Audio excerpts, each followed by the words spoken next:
we're climbing up that hill. We're on the chains, like the choo choo choo choo choo choo choo. We're just slowly climbing, and then once the season starts, it's all downhill, baby. You're listening to Let's Talk Fantasy Football, where men of fantasy genius have realized, hey guys, we don't need real football skills to dominate on the fantasy field. Yeah. So slap on your pads and grab your helmet. Shit's about to get real. Welcome back, ladies and gentlemen, to another edition of Let's Talk Fantasy Football. I am your host, Nick Schreck, and joining me tonight, guys, in his podcast debut for 2016, it's the one, the only, the only good fantasy analyst we have, Nick Walsh. How you doing tonight, bud? I'm doing great, Shrek. How are you doing? I'm doing good, man. I'll tell you what, whenever I get on a podcast alone with you, though, I'm prepared to be very ill-prepared and compared to the stats you usually bring to the table. So we will see how tonight will go.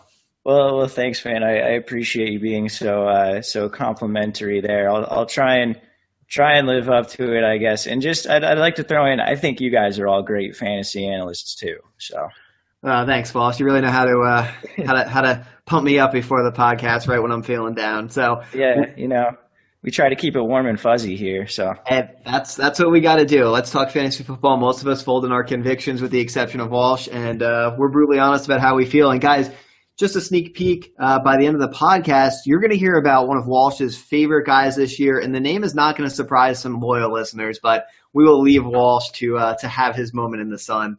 But before we jump in, Walsh, I want to talk about our sponsor, NoHalftime.com. No Halftime app isn't your typical fantasy sports service. You get to create one-on-one fantasy matchups. Use the code LTFF for a free sign-up bonus, guys.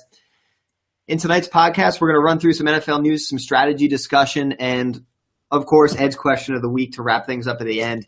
And, Walsh, let's jump right into the news. Let's start here. Jared Goff, he signs his 4-year, $27.9 million contract. Talk about the fantasy outlook for Goff and the Rams. Yeah, for sure. So, I mean, I don't think the fantasy outlook is terribly good for this year. I don't believe he's actually getting drafted currently, which is probably correct. Rookie quarter. Oh, no, let's see.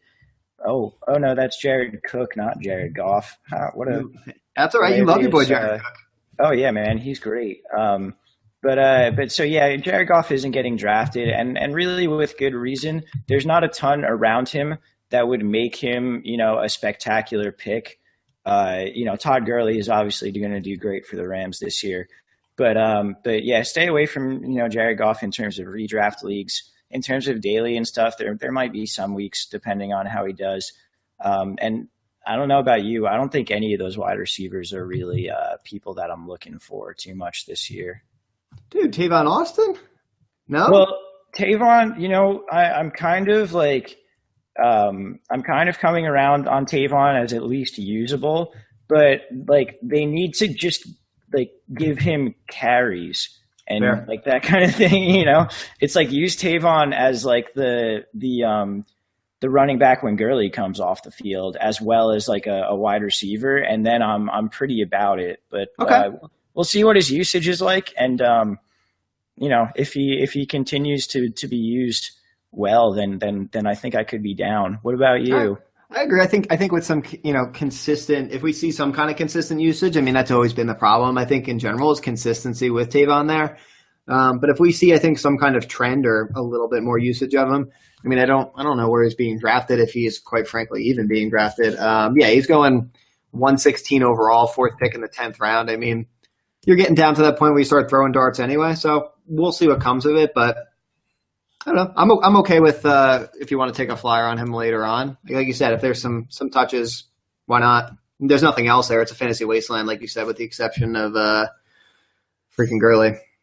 Yeah. They do have some rookie receivers who could develop in time. They drafted Pharaoh Cooper and the Southern Miss Mike Thomas, not the Ohio State Mike Thomas. But those guys both have the potential to develop into something. So I'm intrigued by them. But it's certainly not a this year, go out and draft them type of thing. At the very least, it's not a June 9th thing. Maybe we're having a different conversation a little later on. Yeah, we'll see how training camp and preseason goes and all that. But yeah, definitely. Fair enough. All right, I've got nothing else on the Rams, although it'll be cool to see when their stadium's finally done, and maybe we can make a trip out there to see them play live. But we're getting ahead of ourselves. But that would be cool. That would be very cool. All right, well, so let's talk about we'll stay out west, San Francisco. Blaine Gabbert is the heavy favorite to be the starter in San Francisco. Words that I never thought I would utter again in my life if I had uttered them at all previously. Do you give a shit about this? I think I kind of give a shit about this. And really? I mean, not in terms of like Gabbert. I mean, Gabbert could potentially be a streamer depending on how that offense goes. But like, I think Gabbert is good, I guess, for a guy like Torrey Smith, or whoever ends up being that second wide receiver, because Kaepernick is wildly inconsistent. He's got a crazy good arm and all that. But he's just wildly inconsistent. And I think they're going to run a ton of plays because that's what Chip Kelly does. He runs that fast-paced offense. Yeah. So where there's a lot of offensive volume, there's generally at least some production. So Gabbert can probably get away with being like, a middling to bad quarterback and still post decent raw numbers just because of the pace of that offense. It's the same sort of thing where we saw Nick Foles be like, a decent producer or whatever for a season. And he's not good, and I don't think anyone would argue that Blaine Gabbert has been good up to this point in his career. Yes. But he can produce. That's what we care about for fantasy. That's true. You can be very terrible on the field. And hey, if you can produce in garbage time or in volume for us, that's ultimately what we want. Give us the points at the end of the game. So, all right. Blaine Gabbert, come on down. Colin Kaepernick, Walsh, he says he's very excited to still be with the 49ers. I don't think any of us believe that's true, particularly when he's losing out to Blaine Gabbert. That's got to be a bold-faced lie, Colin. I don't believe you at all. So I don't know. It's that guy. More than likely, his career is closer to over than we would have assumed in the past. Oh yeah, unconfirmed reports, but after he made that statement to the press, I believe he walked back inside behind closed doors, stuffed a pillow over his face, and screamed uncontrollably for about 30 seconds. So I think that tells us about how he truly feels about being in San Francisco. Yes. I heard those unconfirmed reports as well. Yeah, there were just rumblings out there, but that's what we do. We bring the news to you guys here at Let's Talk Fantasy Football. Hell yeah. All right, well, so let's talk about the Tennessee Titans. We watched DeMarco Murray go there in the offseason. Right now he's being drafted as running back 19. We hear the Titans coaching staff saying that they're going to use the hot hand approach with running backs. So you've got Henry, who's currently being undrafted. You've got Murray at running back 19. Quite frankly, right now, and again, it's June 9th, to me, this is I want nothing to do with the running back situation at all. Yeah, I think I agree with you there, particularly if this is like what they're going to do. Like if Derrick Henry comes in and has like a good couple snaps, if they're just going to keep him on the field, like that screws you if you're a DeMarco Murray owner, because you really have no way to predict who the hot hand is going to be from week to week. So like if it's something where like based on matchup we can predict it, then that works. I'm cool with that. But the hot hand thing really just kind of screws the pooch on that. So I mean, it's a shame, and it's also like weird too because they said like the Tennessee coaches are talking up how Derrick Henry looks good in pass catching drills and stuff, but like he didn't catch passes in college, and he looked bad catching passes at the combine. So it's like I don't know if that's just like they're saying stuff in to try and like make him feel good about himself or whatever, or if like then again the Titans coaching staff like for years has been one of potentially the worst coaching staffs in the league. And I know there are different pieces there, but it's like, I'm not going to trust anything they say until we're shown that we can potentially trust it. I agree. Particularly with, like you said, it could be to make him feel good. They could be trying to push DeMarco Murray. We know nothing. We really have no idea. And again, it's June 9th, but like, I'm not going to gamble running back 19 at DeMarco Murray. I mean, I'm trying to see who else we got going in his realm here. I mean, C.J. Anderson's going to pick earlier than DeMarco Murray. I would much rather have C.J. Anderson. Yep. I mean, my boy Matt Jones is going 2 picks behind him. Deion Lewis is 4 picks behind him. Jonathan Stewart's about 7 picks back. So I just think there's guys I'd rather roll the dice on than DeMarco Murray in that realm. Yeah, absolutely. Also, can just as like kind of an aside, and I know it's like not entirely pertinent to fantasy, but like, why did they draft this quarterback who's so good out of shotgun and then immediately bring in not one but two running backs who are way better running running with the quarterback under center than in shotgun? It's just like Marcus Mariota is so much better in the shotgun, and he showed it last year. And now the new coaching staff is like, no, we're going to establish the run and put him under center. It's like, why'd you invest the second pick in him when you're just going to take him out of what makes him good? I'm going to stop ranting, but anyway. The only thing I can think is that they are still consulting Jeff Fisher for advice to make personnel decisions for the Titans, and that's all I got. That's all I got. So I may be wrong, but yeah, it makes no sense. And unfortunately, I think we're going to remain perplexed at least until we start seeing them on the field, and maybe even into the preseason game. So for now, yeah, definitely no touching there. Let's talk about really quick. Jimmy Graham practicing at Seahawks OTAs. I just saw this before.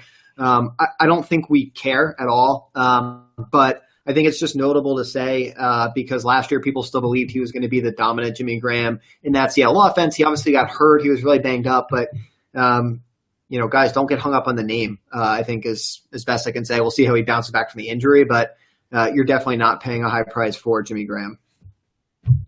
Fair? Yeah, absolutely. And this is a guy who's currently going in the middle of the 8th round in mock drafts, which is a little outlandish to me just because he's coming off the Victor Cruz injury, which Victor Cruz hasn't seen the field against. Yeah. And he's in this offense that, and we'll see if things change, I guess, with Marshawn Lynch finally being out and maybe they pass a little bit more. But there's a lot of risk involved in Jimmy Graham, particularly like 8th round. You can still get guys who are decent, It's not like you're just throwing out a flyer on him. Like 8th round is still a round that you need to put some thought into that pick. Yeah, I mean, 8th round picks here, Walsh. I mean, we're talking Deshaun Jackson, Arian Foster again. He doesn't have a home right now. He's coming back, but Gary Barnes is in there. Michael Crabtree, Rivers, D'Angelo Williams, Rashad Jennings. There's a bunch of guys. A couple guys right on the fringe. Danny Woodhead, Moncrief, Steve Smith. Those are realistic decisions you have to make, and Jimmy Graham's not the one I'm making there, particularly with our love for tight end roulette. Yeah, absolutely. All right, so we've already spent way too much time on Jimmy Graham. So let's talk about C.J. Anderson in Denver. Coaching staff comes out. They said he's ready to be an every down back. We've seen the talent. We've seen it out of C.J. Anderson. So I mean, obviously encouraging to hear. I'm trying to think what we just say before. He was going just one pick before DeMarco Murray, and he's right after Carlos Hyde and Jeremy Langford. So he's about the 43rd guy off the board in most drafts. Do you think that's a fair price? And are you scared? Do you think that, and we're going to talk about this, a recency bias, but do you think people are shying away from the Denver running back situation because of what happened last year? Yeah, I think they are, and I think I really like C.J. Anderson at that price. The more I continue to look at him, the more I really, really think he's going to be a guy that I'm going to be targeting heavily if he does stay at where he's going currently. It's a situation where the coaching staff has said they want to feature him over Ronnie Hillman. They brought in rookie Devontae Booker, but it's more likely that, unless Anderson really comes in and plays poorly to start the year, that he's, it's his job. Mm-hmm. And then also, all the word out of it is that he lost some weight. He's in the best condition of his life. And he was always a guy who, like, you could kind of see, like, when he, even with the pads on, you could kind of see, like, he was potentially a little bit heavier than, like, he really should have been. In terms of, the way he ran and all that good stuff. So like him losing a little bit of weight and being, being in real good shape combined with the talent and the opportunity in an offense that loves to run the ball, I'm very, very about that. Awesome. Yeah, I agree. I mean, I didn't own any CJ Anderson shares last year. I had him kind of at the end of his run there the year prior, and he helped pull me out of a lot of holes and, kind of kept me out of that last place contention. So I do have the kind of a place in my heart there for him. So I agree. I think at that price, it's a great opportunity, and I hope to take advantage of recency bias there. I may not be able to do it in our league just because the guys you tend to fall in love with tend to be the guys you get. So I'll have to accept maybe that I won't get him, but I do think there's a lot of opportunity if he stays at that price for a lot of people. All right, Walsh, David Johnson. Did you own David Johnson last year or no? I can't remember. No, I didn't. Not in our league, I don't think. I had him a little bit in other places, but. I think it was probably DFS. We talked about him a bunch, I think, last year. Oh, yeah, absolutely. I played him really heavily in DFS the week he had the 3 touchdowns, so that was real tight. Yeah, that's when you feel good. You think you're like the king. You're like, yeah, I know what I'm doing. I'm going to win a shit ton of money, and then you don't. Because you're like, oh, I'm in the Millionaire Maker. Like, God, I got this. And then you look at your rank, and you're like, oh, yeah, well, I just won $15, but I spent $25 to get in. So, yeah, that's fun. Good. Yeah. Oh, well. Yeah, that's the fun of it. Yeah. All right, David Johnson. What's the word on him? So they're saying basically, like, there's a bunch of different reports. Some people are saying Chris Johnson is going to be the starter. Some people are saying David Johnson is going to start but not get all the work. The one today was that he's going to get 60% of the touches. I don't know about you. I am a little worried about David Johnson in terms of his workload, because he is like a wildly athletic, wildly productive player when he's on the field. But it did take a while to get him on the field last year. And also, people who watch a lot more film than me have talked about how he's an inconsistent runner between the tackles. So he makes these big plays that, we see on the highlight shows at the end of the day, and he gets these touchdowns. But in certain cases, like Bruce Arians hasn't been happy with his ability to, just get the yards that are blocked for him on an average play. So that's something that worries me, because Arians, did bring back Chris Johnson for a reason. And again, David Johnson's talented as all get out. And I think he's going to be a great NFL running back.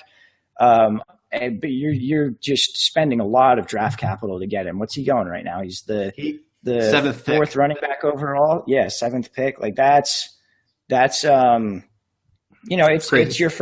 It's your first round pick, for a guy who may not have the starting job. And that's not to say that he's not going to get carries, but it's tough. It's very tough. And I we'll get more indications going towards the season in terms of what to expect from his workload. But at this point, I'd have trouble trying to justify that. I completely agree. We touched on this last week when Don was on about Chris Johnson, and that was when we had the report last week about Chris Johnson's involvement and how he may be the starter. So like you said, there's still a lot of misinformation. It's early. It's June 9th. But yeah, I'm worried, just about the price you have to pay there. Like you said, it's your first round pick for a guy who took a while to get on the field. And we just, quite frankly, we don't know what it's going to look like yet. At number 7 overall, that's a guy I think there's too many question marks. There's question marks with plenty of players, but I'm not willing to invest it there, particularly at a position that, I don't know, it's kind of shitty this year, I think, running back. There's a lot of question marks around. I'd rather gamble question marks a little bit later on than the first round for me. Absolutely. All right, well, so let's take a quick break, and then we will come back, guys, and we will talk with you about some strategy for the upcoming season. You're staring at your weekly fantasy opponent and thinking to yourself, I would love to challenge just one of his players, not his entire team. But your fantasy sports service doesn't allow you to. Now you can on the all-new No Halftime app. The No Halftime app allows you to create individual challenges using players or teams. For example, you could pit Beckham versus Brown, Cam versus Rodgers, or even Ezekiel Elliott versus AP. Creating a challenge takes seconds, and accepting challenges is even easier. No Halftime challenges can be private or public and created for the NFL, MLB, NBA, NHL, PGA, and other sports. Join today and get started. Real money and fantasy supremacy awaits you. And now you can also try No Halftime for free with $0 challenges. Visit nohalftime.com for more information and to download the No Halftime app for your iPhone or Android device. Receive a bonus by entering in the promo code LTFF at sign-up. Receive a free t-shirt when you make a deposit.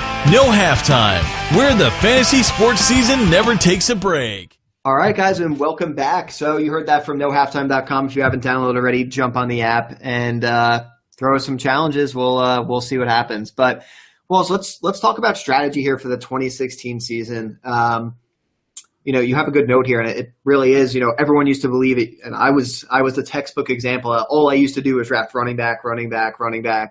And people have started to shift, with the wide receivers, with the way the games are going. And, you put here is drafting running backs early now contrarian, is that a better way to go with everyone now trying to get wide receivers? And on the surface, I think it is. I think there can be some nice values. Again, I'm not spending it on David Johnson there with that 7th pick, but depends on your league. If everyone's starting to now shift to this wide receiver, push because they're seeing it happening, I think it could leave some nice values on the board. Yeah, absolutely. And it is weird to think about because, as you said, it's always been the case where you load up on running backs. But I think with everyone sort of realizing that running backs, and this is something we spoke about last year a decent amount too, but like wide receivers are very if you have good ones, you're insured a certain amount of targets per week, which is important. Running backs, it's easy to predict when a guy who you get at very little value is going to get a good amount of touches that week, just for 1 week, maybe not for the whole season, but because running backs do get injured a lot and whatever else, there are oftentimes values there where if you load up on running backs in like the 6th to 10th rounds, then all of a sudden you've got a lot of darts thrown across the board that it's likely that at least 1 or 2 of them will work out. So I do think it's probably the optimal strategy to go with wide receivers early. But if you're in a league where this is getting overdone, like say you've got like the 6th pick and the first 5 picks are wide receivers, now you're looking at a situation where it may be very valuable to go running back early and to be a little contrarian. So I think it does depend a lot on your specific league, because there are going to be some leagues where people are going to go very wide receiver heavy. There are going to be some leagues where maybe people like some of those early running backs a little bit more. They're more confident in them than the general consensus. But in those leagues where wide receivers are going just flying off the board at the top of the draft, it could be a very, very good strategy to just go pick up those couple of elite running backs and then load up on wide receivers a little bit later on. Yeah. Yeah, and I think you said it's a good point. It's going to depend on draft day, guys. And again, we're far away from draft day right now for those playing in standard leagues. But it's important that you guys go in when you prep with your strategy, that you prep for the possibility that 5 wide receivers go off the board, and then you have to make a decision. If you're going to go running back early, you need to change the middle of your strategy in the middle of the draft. So kind of always try and practice things a couple different ways, guys. So if you start with some wide receivers, then do some with running backs, because it changes the middle of your draft. If you pivot on the top, you can't leave the rest of your draft the same. Something else has to give. And like you said, there were some nice dart throws last year. People ended up with Devontae Freeman, Deion Lewis. There were a bunch of people that came off late that ended up working out. There were a lot of injuries, but Walsh, I'm just looking at the board here. I mean, at what point, I'm going to read you a few names of wide receivers. At what point would you go with a running back? All right, I'm going to read a few names off. Antonio Brown, Odell Beckham Jr., Julio Jones, DeAndre Hopkins, Dez Bryant, AJ Green. So that's the top 3, 4, 5, 7. 6. 6? Yep, you're right. I can't count. 6, I think. Yep. So that's a tough one. I would start considering it after DeAndre Hopkins. He's, I think the top 4 receivers in whatever order are probably pretty clear for the most part. Yep. I think after that it gets a little bit confusing. So I'd start considering it after DeAndre Hopkins. AJ Green, I think I like a little bit more than Dez this year. Okay. So I would probably, I'd say it's more than likely I would take a running back before I took Dez this year. Maybe before AJ Green. Okay. And again, like part of that too. And where do you fall on that spectrum? I agree. I was going to say, I mean, for me, I have Dez, I think, just above AJ Green. So it's the same spot for me, but I would probably take Dez and then go running back. Okay. Yeah, that makes sense. And again, I think there is potentially some recency bias going on because in this, like everyone talks about how the running back position is really shaky at the top and it's really weak at the top, which I think is true. But I think we're also getting the recency bias coming into play in terms of last year was like really wild in terms of early running backs either just being bad or getting hurt or whatever else. Like those things, I mean, it's possible it happens again this year just because the NFL is changing in general structure in terms of how offenses, are offensive touches are allocated. But I think it's more likely that sort of thing regresses closer back to the mean where we don't see as many of these top early running backs just being complete busts for your team. So I think that's something that we can definitely take advantage of in terms of grabbing those early running backs. I agree. So some opportunity, again, we'll see how things play out, guys. It's June 9th, but there's a guy in here I do want to ask you about. Walsh, we talked about David Johnson, the risk and everything else. Ezekiel Elliott here, he's coming off the board as the 5th running back. And there's been a lot of, we talked about it on the first podcast, Don was on, he talked about it a little bit. Do you think it's justified that right now he is the 5th running back off the board in fantasy drafts? I'd have a lot of trouble doing it. I understand why people do it because he is wildly talented. And like a lot of the time with these rookie running backs, there's some sort of hang up where it's like, oh, he's not a great pass catcher or he can't really pass block too well. But Ezekiel Elliott, by like all accounts, is a great pass blocker and a great pass catcher. So he's theoretically ready to jump right into that 3-down back role. Will that actually happen? Maybe not. NFL coaches tend to shy away from giving rookies significant playing time. So, it's possible. I would think by the end of the year he'll be a 3-down back, but it's possible that doesn't happen for them until week 7, week 8, and he's stuck in a bit of a timeshare.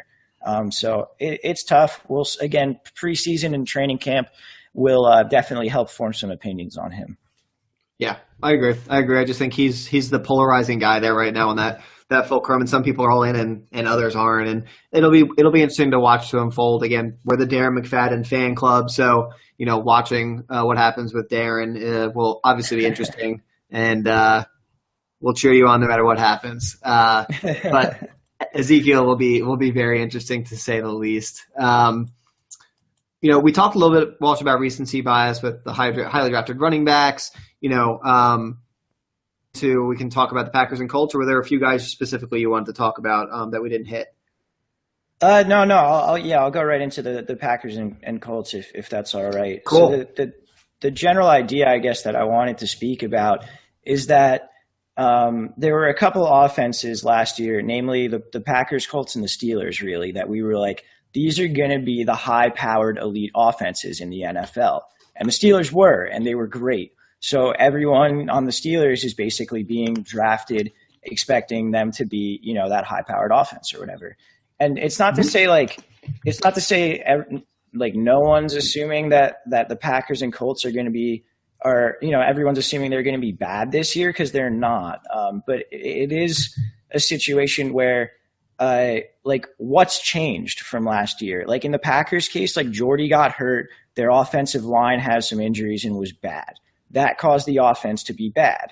Now Jordy's healthy, and like Aaron Rodgers has basically never had a good offensive line in the time that he's been there. Yep. So like what's changed from last year at this time to this year at this time to make us feel worse about the Packers offense? In my mind, like I guess you could make the say, oh, Jordy's coming back off a torn ACL. It's like not to underscore the importance of a torn ACL because it is a severe injury, but like people come back from torn ACLs in the NFL in 2016. That is a thing that happens. Yeah. So like I just don't see why we had Aaron Rodgers going in like the second or third round of drafts in 2015, and now he's 2 rounds later, and I think that's generally good because quarterbacks shouldn't be taken that high.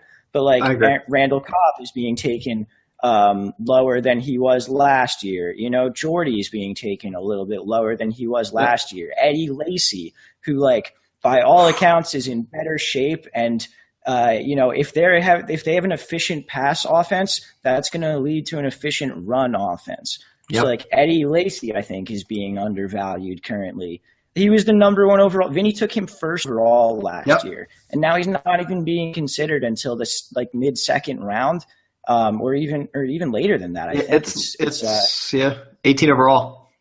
Yeah, so mid-second round, he's not even being considered until then. What's different? Like, he was bad for a year because he was out of shape and hurt, and now he's not out of shape and not hurt.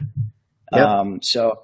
And again, same thing with the Colts. You could say that, like, some people are arguing that, like, last year, like, Andrew Luck got exposed. I'm more leaning toward the idea that Andrew Luck was hurt. So, you know, like, he's going to come back and ideally be not hurt. And, T.Y. Hilton is being drafted a little bit lower.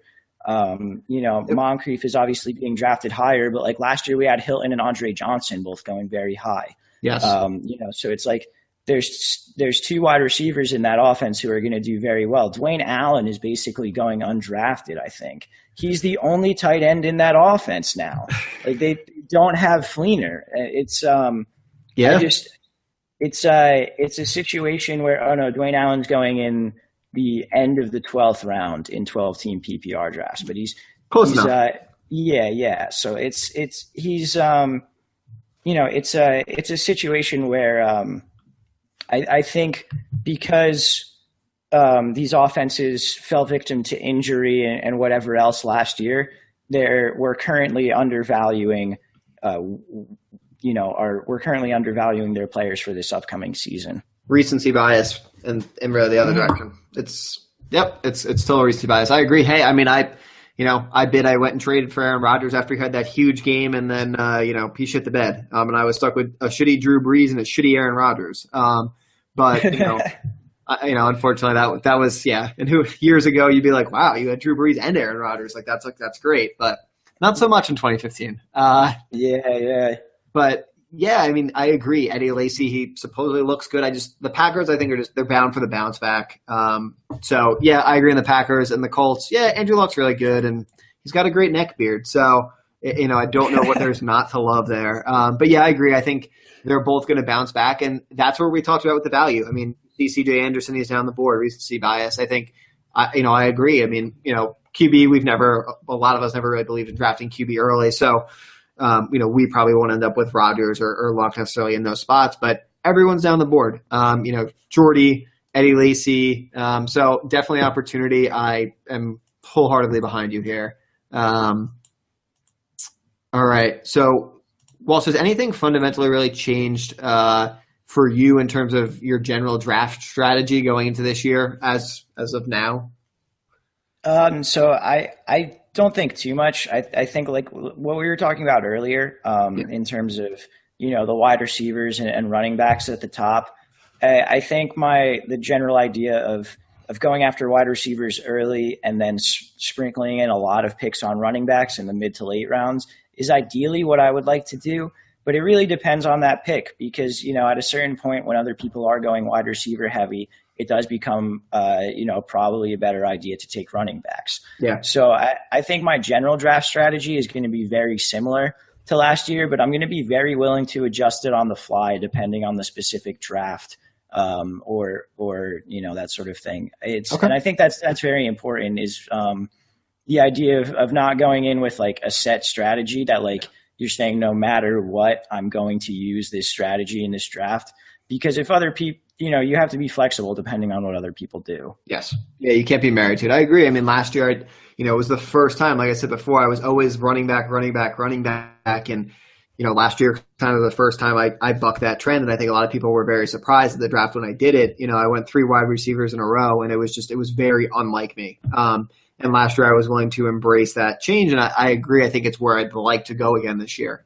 Maybe it's not 3 in a row, but to make that switch. I mean, I'm not taking David Johnson at 7 as of right now. I'm not taking Ezekiel Elliott at 9. So, it leaves a lot of wide receivers in that range. But yeah, I think the flexibility for the change, and I think I proved last year I'm willing to shift if I need to. I never used to be like that. So I guess that's just us evolving as fantasy football players. Yeah, definitely. I think that's a good take on it. Yeah. So, guys, you have some time to prep. So, start getting ready to evolve yourselves. Take it from us. We've been banging our head against the doors for a number of years trying to get to that point. So, heed the advice. Walsh, here's a guy, and I'm not even going to say his name. I know you're super excited about him. This is not a shock to a lot of the world, but who are you going to make the argument for right here to be one of your number one guys? So, to preface this, I'm going to make the argument for him to be the number one running back off the board. I'm not sure if, by the time the season starts, he will be my RB1, but I think there's a very convincing argument to be made for him to at least be in that range with the other top guys, the Le'Veon Bells, the Adrian Petersons, Todd Gurley. And obviously it's Lamar Miller because I'm an idiot. Anyone who's listened to the podcast for a while knows that I've been a supporter of Lamar Miller and singing his praises for probably about a year and a half now. And it's weird because last year, I was making the argument that you should take him in the third round or the second round, and it seemed like it didn't really work out. The guy was RB6 by the end of the year. You know, it's not like that. That's oversimplifying it because there were a lot of weeks where it was difficult to know whether or not to play him and, that sort of thing. But he did finish as RB6. So basically, here's what I'm going to go through. I'm going to throw some stats at you in order to kind of make this argument that Lamar Miller should at least be in discussion as the number one running back off the board. Miller has never had more than 254 touches in a season, and in 2015, he had 239 touches and finished at PPR running back 6. And again, that's touches, not carries, so we're including receptions there as well, which he's good in the pass game. So Lamar Miller, in case you've been living under a rock or don't pay attention to off-season football news, he's now on the Texans. The Texans last year had the third fastest team in terms of offensive pace of play, and also gave their running backs 503 touches. That's all of their running backs. Shit. So not just the first one, but 503 touches to running backs on the roster last year. Wow. If we assume that number stays around the same, 503 touches, and Lamar Miller receives just 60% of the running back touches, that would lead to 302 touches in 2016, which is, again, about 50 more than he's ever received in his career. Based on his average yards per touch and touchdowns per touch in 2015, that would be about 50 more fantasy points than this past year, which would have made him RB2 in 2015 behind only Devontae Freeman. And again, that was projecting with 60% of the running back touches on that team. I think that's probably pretty conservative for a team where the backup is either Alfred Blue or rookie Tyler Ervin, who was drafted in the 4th round. So basically what I'm trying to say is that Lamar Miller has always been very efficient on a per-touch basis in terms of, his yards picked up and that sort of thing. And he's always scored touchdowns at a reasonable rate as well. And he's went to a team where he's just going to get a bunch of touches. He's never gotten more than an average of 15 touches per game in a season. And I wouldn't be surprised to see him get closer to 22 to 25 touches per game on the Texans, who love to run the ball and give their running backs the ball. The Texans offense in general, I think, is very intriguing just based on the Osweiler signing, drafting Will Fuller, Jalen Strong's in his 2nd year, and obviously Hopkins is great. But I think there's a very decent argument to be made for I understand the Le'Veon Bell arguments, I understand the Gurley arguments, but Lamar Miller should be in that discussion, not the next tier discussion. I'm terrified to say it, Walsh, but I'm very quickly changing my opinion from week 1 when I told Vinny that I wouldn't draft Lamar Miller there. But it was very well done, quite frankly. And when you look at his backups with the amount of touches they had last year, the only thing that I enjoy about their backups is I love saying, "You're my boy, Blue," And that's just because Alfred Blue has that last name. So, outside of that, I'm at a loss for words, but yeah. Lamar Miller is currently in the middle of the second round, we'll say 13th pick off the board for 10-team leagues. 15th pick off the board. I was looking at Charles. So if you're talking about him performing like that and being in the conversation with Bell and Gurley, you're talking about almost a round discount. I mean, that's what you want. You want to pay less and get a bigger return, but damn.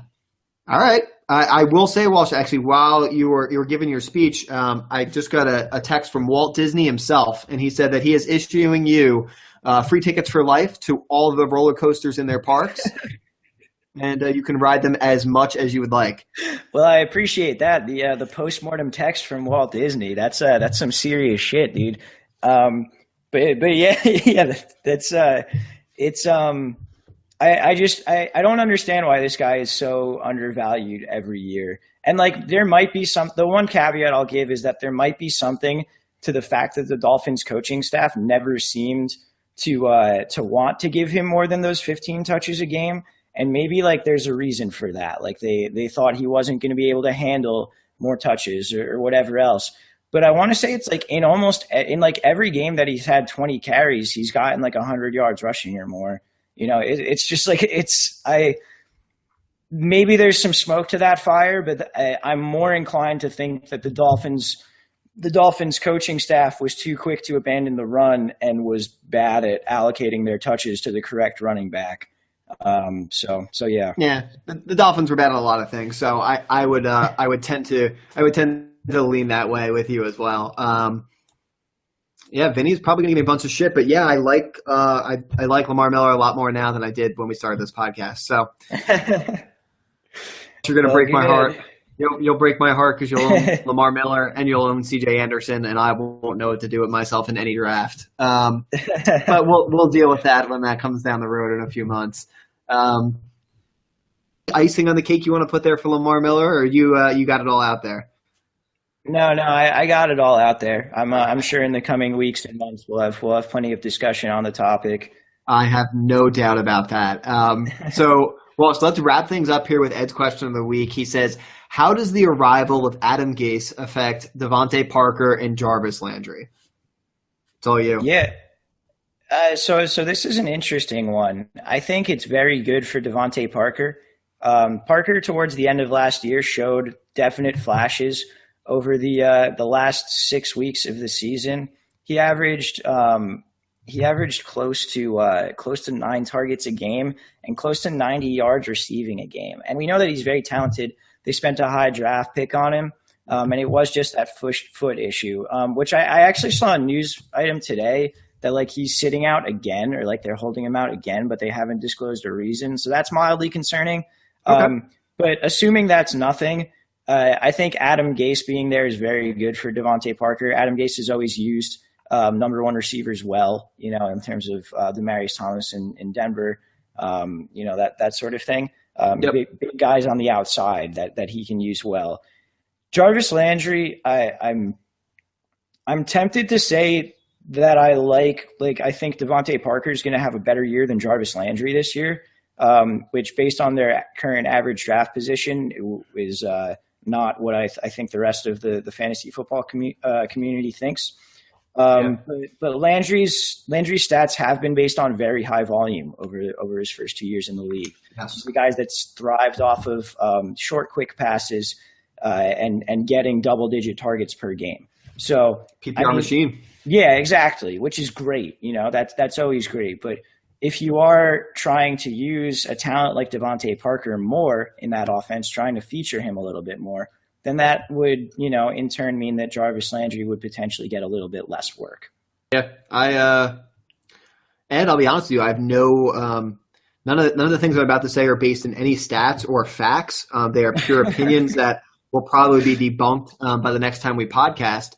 But I just don't like Jarvis Landry's his ADP compared to Parker, like you had said. He's kind of leading that charge. He's at 41 overall, third pick in the fourth round. Julian Edelman's right before him as wide receiver. You got Randall Cobb right behind him. Golden Tate. I don't know. I think, like you said, Jarvis Landry is so dependent on the volume that I probably would pass on him there. But I have to be honest. Fair enough, dude. So that's gonna do it for us here, Walsh. It's great to have you back, and great to be back. That was a lot of fun. I'm really excited to get this going again. The first two were great, but I was disappointed that I missed them. We missed you. We missed you greatly, Walsh. But you are back in action, and the Lamar Miller roller coaster has officially left the station, guys. So if you want in, get on now, because this thing's going to be going full steam ahead by the time we hit July and God forbid draft day. We're climbing up that hill. We're on the chains, like the choo choo choo choo choo choo choo. We're just slowly climbing, and then once the season starts, it's all downhill, baby. All downhill. And guys, with that, we will catch you on the flip side. We are Let's Talk Fantasy Football. Good night. This has been Let's Talk Fantasy Football. Thanks for listening.